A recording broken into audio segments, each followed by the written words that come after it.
آیت اللہ مرشی نجفی، ان کو براہ راست کچھ امام زمانہ علیہ السلام نے نصیحتیں کی، وہ ظاہر صرف ان کے لیے نہیں تھیں بلکہ ان کے تھرو ہم تک اس پیغام کو پہنچایا تھا۔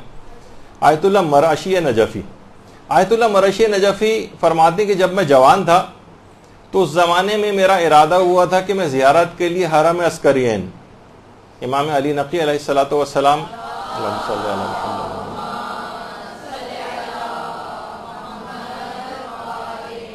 اور امام حسن عسکری علیہ الصلوۃ والسلام اللہم صلی علی محمد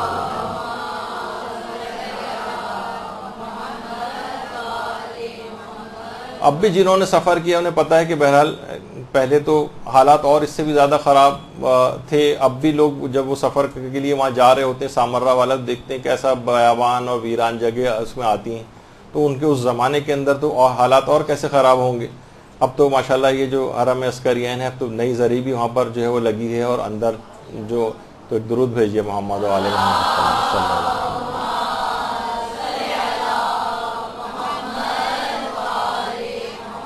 تو کہہ رہے ہیں میرے ایک تو ان دونوں ائمہ کے قبور کی زیارت کے لیے بھی تھا ارادہ، اور حرم سید محمد جہاں وہ قربانی وغیرہ بکرے کی جاتی ہے وہاں عام طور پر دیکھیے اب اس نام لحاظ سے وہ ان کا نام مشہور ہو رہا ہے۔ تو بہرحال کہہ رہے ہیں اس طرف جاتے ہوئے میں راستہ بھول گیا، راستہ گم ہو گیا، اور اتنا وقت گزر گیا کہ میری حالت خراب ہو گئی، شدید ترین گرمی تھی، مجھے غش آنے لگے، یہاں تک کہ راستہ نہیں ملا، اور یہاں تک کہ میں بالکل جاں بلب ہو گیا اور مجھے اپنے بچنے کی بھی امید نہیں رہی۔ آیت اللہ مرشی نجفی فرماتے زندگی سے مایوس ہو گیا۔ اب واقعہ تفصیلی ہے، میں اس کو مختصر کرتے ہوئے کہہ رہا ہوں کہ پھر اس کے بعد اچانک سے امام زمانہ علیہ الصلوۃ والسلام سے توسل کے بعد اللہم صلی علی محمد امام زمانہ سے ملاقات ہوئی، امام نے ان کو راہ بھی بتائی اور کچھ خاص تاکیدات کی۔ وہ تاکیدات جو کتاب ہے قبسات، جو سید عادل علوی جو خود ان کے شاگردوں میں سے رہے ہیں، انہوں نے باقاعدہ اس کے اندر اس کو جمع کیا ہے، قبسات کو، قبسات میں وہ سب چیزیں جمع کی ہیں، اور اس کا اردو ترجمہ بھی خورشید فقاہت کے نام سے ہو چکا ہے۔ یہ اگرچہ کتاب بہت زیادہ اویلیبل مارکیٹ میں نظر نہیں آتی، پرانی کسی کے پاس رکھی ہو تو کسی کو کوئی انٹرسٹ بھی نہیں ہے، تو اس لحاظ سے کتابیں دوبارہ چھپی بھی نہیں ہیں۔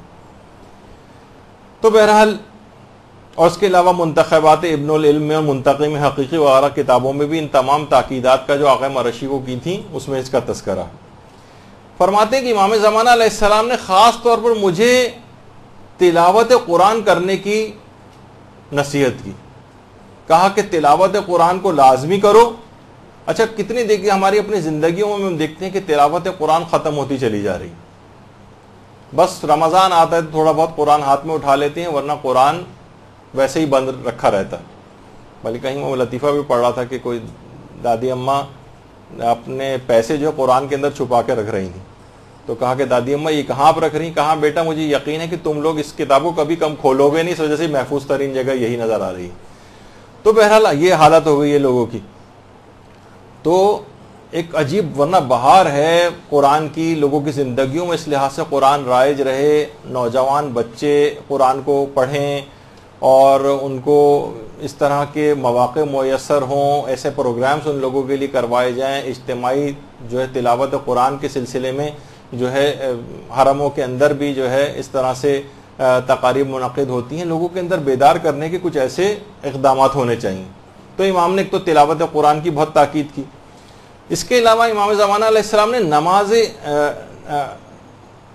تلاوت قرآن کے ساتھ نماز شب کی بھی تاکید کی، اور بلکہ نماز شب اور تلاوت قرآن کے لیے امام نے فرمایا کہ اے سید، ایک جملہ کہا، اے سید ان اہل علم پر افسوس ہے کہ وہ خود کو ہم سے نسبت دیتے ہیں اور ان اعمال کو انجام نہیں دیتے۔ تو خاص طور پر جو دینی طالب علم ہیں یا جو اہل علم حضرات ہوں، وہ تو علی الخصوص کبھی بھی نماز شب کو اور تلاوت قرآن کو فراموش نہ کریں۔ امام زمانہ نے باقاعدہ شکایت کی ہے اہل علم افراد کی کہ یہ خود کو ہم سے نسبت دیتے ہیں اور ان دونوں چیزوں سے غافل ہیں، یعنی تلاوت قرآن اتنی انجام نہیں دیتے اور نماز شب نہیں پڑھتے۔ اس کے بعد ہے زیارت قبور آئمہ اور اولاد آئمہ کی تاکید کی امام نے. اب تو ماشاءاللہ اس میں لوگ جانے لگے ہیں, البتہ قبور آئمہ, لیکن ایران وغیرہ جاتے ہیں تو وہاں پہ لوگ کبھی کوئی لے جانا بھی چاہے کہ چلیں یہاں پہ بہت سے امام زادوں کے قبور بھی ہیں, وہاں چلیں تو لوگ زیادہ انٹرسٹ نہیں لیتے.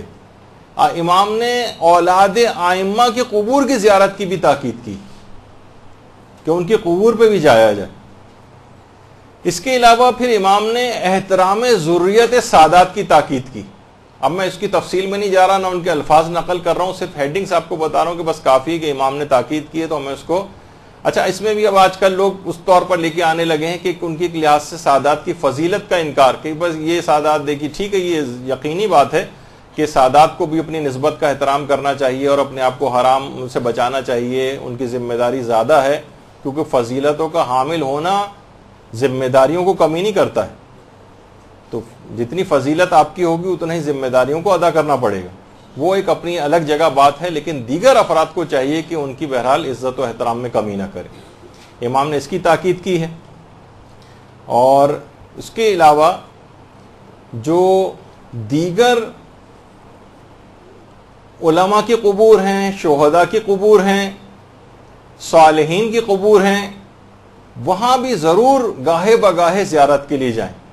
کتنے افراد ہیں, اپنے رشتہ دار ہیں, لوگ سالہ سال اپنے والدین کی قبروں پر نہیں جاتے ہیں, سالہ سال گزرتے چلے جاتے ہیں, جب وہاں قبروں سے اندازہ ہو رہا ہوتا ہے کہ یہاں سالوں سے کوئی نہیں آیا ہے.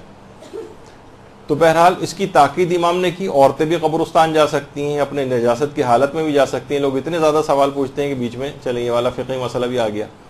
اس کے علاوہ امام نے خاص طور پر آیت اللہ مرشی کو اس بات کی تاکید کی کہ امیر المومنین علیہ السلام کا جو خطبہ شقیہ ہے, اللہم صلی علی محمد و علی محمد, حضرت امیر کے اس خطبے کو حفظ کرنے کی تاکید کی.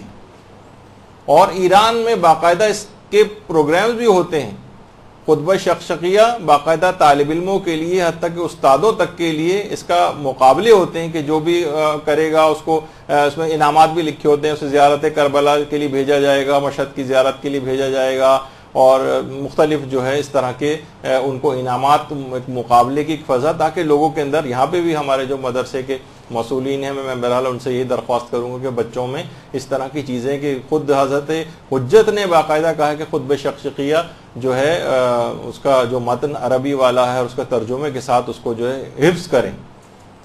تو ایک اس کی تاکید کی. اس کے علاوہ حضرت حجت نے خطبہ حضرت زینب سلام اللہ علیہ کے حفظ کی تاکید کی ہے جو دربار میں دیا تھا. اللہم صلی علی محمد.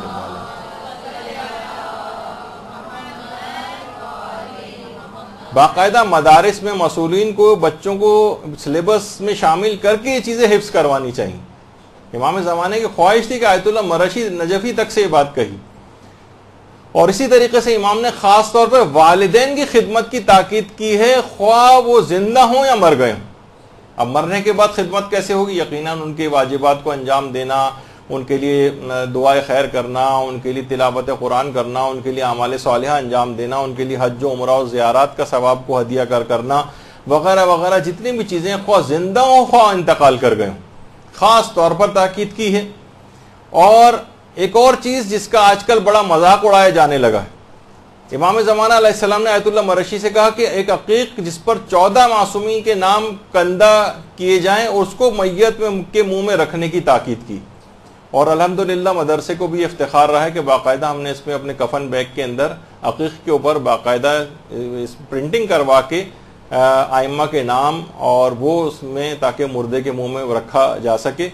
اور اس چیز کو آغا سیستانی نے بھی, اور جتنے مراجع جنہوں نے العروۃ الوثقی پہ حاشیہ لکھا ہے, سب نے اس کی تاکید کی اور عروہ کے اندر اس کو جو ہے نقل کیا.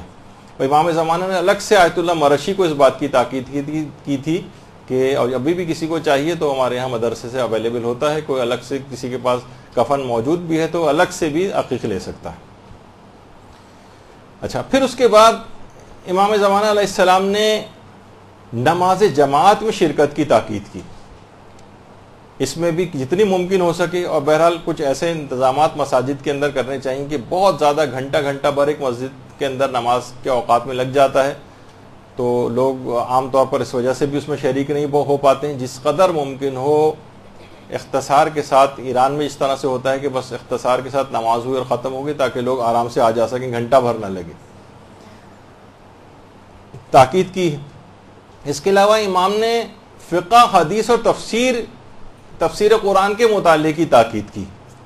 روزانہ کی بنیاد پر فقی مسائل, احادیث مبارکہ, تفسیر سے ایک نہ ایک صفحہ آپ ضرور پڑھنے کی عادت ڈالیں. امام زمانہ کی خواہش ہے, امام زمانہ ہم سے یہ چاہتے ہیں. اس کے علاوہ امام نے نہج البلاغہ اور صحیفہ کاملہ کا مطالعہ کرنے اور اس کی دعاؤں کو حفظ کرنے کی تاکید کی. مثلا بچوں کو واقعتاً دعائے عافیت ہے, والدین کے حق کی دعا ہے, یا جو بڑے ہو گئے ہیں ان کے لیے اپنی اولاد کے حق کی دعا ہے, موت کو یاد کرنے کے لحاظ سے ایک دعا ہے. کتنی صحیفہ کاملہ کے اندر اگر آپ دیکھیں, نہج البلاغہ کے اندر کلمات قصار کتنے قیمتی امام کے جملے اس کے اندر ہیں. باقاعدہ کورس سلیبس کے اندر یہ چیز شامل ہونی چاہیے. ان دعاؤں کو باقاعدہ, بچے آپ دیکھیں کتنے بڑی بڑی چیزیں, اتنی موٹی موٹی کتابیں پوری حفظ کر لیتے ہیں. تو یہ ایک دو صفحے کی چیزیں, دعائیں نہیں یاد کر سکتے. وہ بالکل کر سکتے ہیں, بس ہم اس میں دلچسپی نہیں لیتے. اچھا, اس کے بعد واقعہ بڑا تفصیلی ہے. بہرحال آخر میں آیت اللہ مرشی نجفی نے کہا کہ مولا مجھے کچھ دعا دیجیے اس ملاقات میں. امام علیہ السلام نے پھر آیت اللہ مرشی نجفی کے لیے دعا کی اور اپنے دستے دعا کو بلند کیا اور یہ دعا دی کہ پروردگارہ تجھے اپنی پیغمبر اور ان کی آل کا واسطہ اس سید کو دین کی خدمت کی توفیق عطا فرما.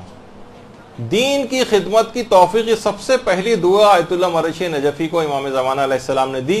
اور اسی دعا کے نتیجے میں آیت اللہ مرشی نجفی نے قم کے اندر ایشیا کی سب سے بڑی لائبریری کو قائم کر دیا.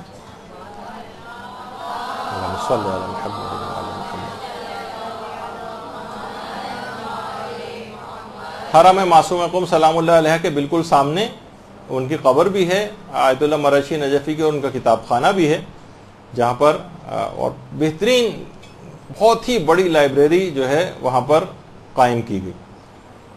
اور اس کے بعد امام زمانہ علیہ السلام نے اگلی دعا کی کہ پروردگارہ اسے مناجات کی لذت و شیرینی عطا فرما. یہ بہت بڑی دعا ہے کہ جب بھی آیت اللہ مرشی نجفی اکثر و بیشتر ہاتھ میں بس ان کے رومال رہتا تھا اور اپنے آنسو پوچھتے رہتے تھے. انتہائی رقیق القلب, ہر وقت گویا آنسو آنکھوں کے اوپر رکھے رہتے تھے.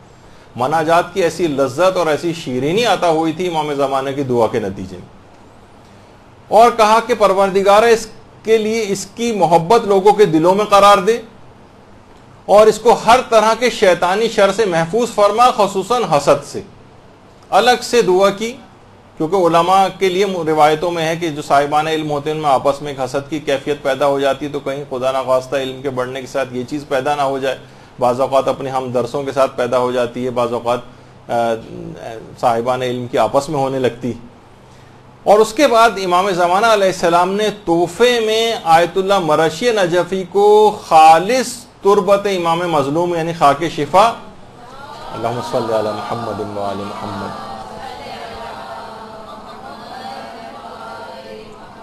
ایسی خالص تربت امام مظلوم دی کہ جس کے ساتھ کوئی اور خاک مخلوط نہیں تھی, بالکل خالص. آیت اللہ مرشی نجفی پوری عمر جب تک زندہ رہے اس خاک شفا کو اپنے جسم کے ساتھ لگا کر رکھتے تھے اور وصیت کر کے گئے تھے مرنے کے بعد میری قبر میں اس خاک شفا کو ڈالا جائے.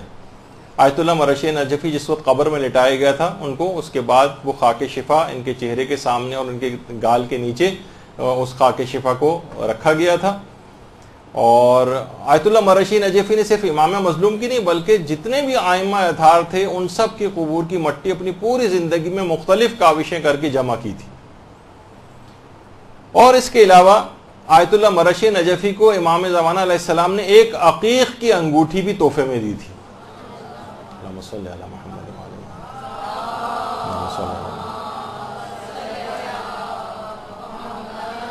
آیت اللہ مرشی نجفی اس عقیق کی انگوٹھی کو بھی ہمیشہ اپنے ساتھ رکھتے تھے اور کہتے تھے میں نے اس عقیق میں بہت ہی زیادہ آثار بزرگی اور کرامات کو مشاہدہ کیا. اچھا, اب آج کل ایک اور بھی چیز ہو گئی, یہ پھر آپ کو جگہ جگہ میں ان چیزوں سے آگاہ کرتا جاتا ہوں کہ عقیق کے خلاف بھی ایک کیمپین شروع ہوئی ہے کہ یہ پتھر ہے, یہ کہ لوگ اپنی زندگیوں پہ سوچتے ہیں کہ بڑا اثر انداز ہوتا ہے اور جو ہے یہ فضول لوگوں نے پہننا شروع کر دیا ہے اور اپنے حاجت روائی سے کرنے لگے بغیر جبکہ کسی کی نیت نہیں ہوتی ہے، کیونکہ حکم ہے اس کا اور اس کی خود خاص ان سے فوائد حاصل ہوتے ہیں نماز کے دوران جب بھی اس کو پہننے کا حکم ہے، تو اس کے خلاف بھی ایک چیز دیکھیں امام اس کی اہمیت کے پیش نظر امام نے وہ عقیق کی انگوٹھی تحفے میں دی تھی، اور خود آقا مرشی کہتے ہیں میں نے بہت آثار بزرگی اور اس میں کرامات مشاہدہ کی ہیں اس عقیق میں۔